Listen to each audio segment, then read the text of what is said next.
This is Zach Colburn from the Personal Trainers Business Incubator, and today I want to share a story explaining why it's actually okay if you quit your business. Now, I'm not saying quit your business and never come back to it ever again, but you have to understand that we all have seasons in life where we can push business really, really hard and get it to a certain level, but sometimes we might get stuck. And sometimes, instead of pushing and pushing and pushing, we might need to take a step back and reevaluate and look at what we have going on in our life and see where exactly can we pivot to make the next best move forward. And this happened to me many times. It's actually happened to my students many times. I tell my students all the time that I actually quit my business 3 times before I ever found success in my business. And it was over the course of 5 years. Now, today you see I own a business called Personal Trainers Business Incubator. We work with students, fitness coaches specifically, who want to build an online coaching business, and we do this by providing the business model. It's allowed me to achieve the freedom in my life, and so they can achieve the freedom in their life. But it took me a very long time to get to the point to where my first business was ever successful. I started entrepreneurship when I was 16 in high school. I started making embroidered hats with the little logo. It started off with a little clothing line. I would sell it to students at school just so I can save up some money. That was my way of making money. I didn't want to go to work. And then after I graduated high school, I picked up a job at a yogurt shop. I used that money to then start a business where I trained clients out of my mom's garage. That was my first official business. So I grew that for about 2 years, and I was making good money. Like, for an 18-year-old, I wasn't making a lot of money, but it was the first time I was able to really taste working for myself. But eventually I got stuck. I didn't know what to do. I was turning 20 years old, and a lot of my friends were,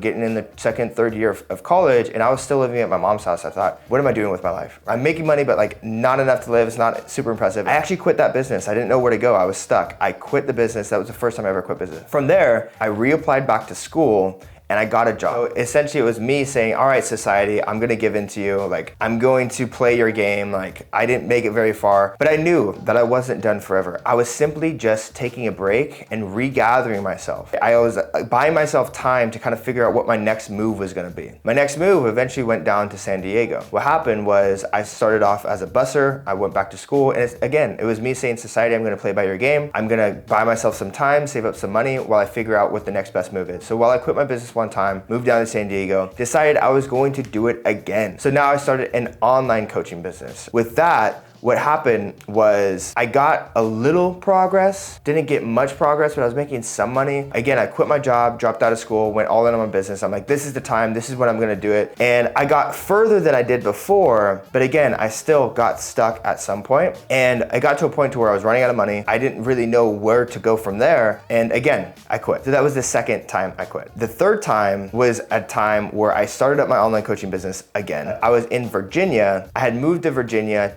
for an internship where I was able to get free room and board for working as a social media manager for a specific tech company. It was great. And I used that time to start my business, but again, I didn't make it very far because I got stuck. And so I quit again. I got a job at a gym. I started wondering, what could I do if I could go back to school? Just following the same path. And it was a course of 5 years where I tried to start my business 3 times, and I quit 3 times going back to school. And I think that a lot of people see people thinking that they need to be successful their first time or their first go around. And if they don't make it or they're not successful their first time at it, then it means they failed. But it is totally fine for you to take a break, put the business down for a couple months, and come back to it with a fresh set of eyes and rejuvenated motivation. Every time you come back to it, you come back with the same skills that you've learned and developed before, but you have more energy, you have a new fresh outlook, and you have more perspective that's gonna allow you to get even further. I want you guys to know that you don't have to push through your first go around. It's totally fine if you take a break, you rejuvenate yourself, and you come back to your business if that needs to happen. So I just wanted to share that perspective with you guys. It's not always going to be a linear curve to success. There's going to be bumps in the roads. There's going to be ups and downs, and it's a journey. It really is a journey. Honestly, I would way rather have it taken, the 5 years it did than for me to find the success, because now I have the perspective to give people that light when they're in that same situation. If you guys are starting a business, you want to learn how you can shortcut the amount of time it takes for you to be successful, check out the PTBI program. Links are down below. I want to check you guys soon.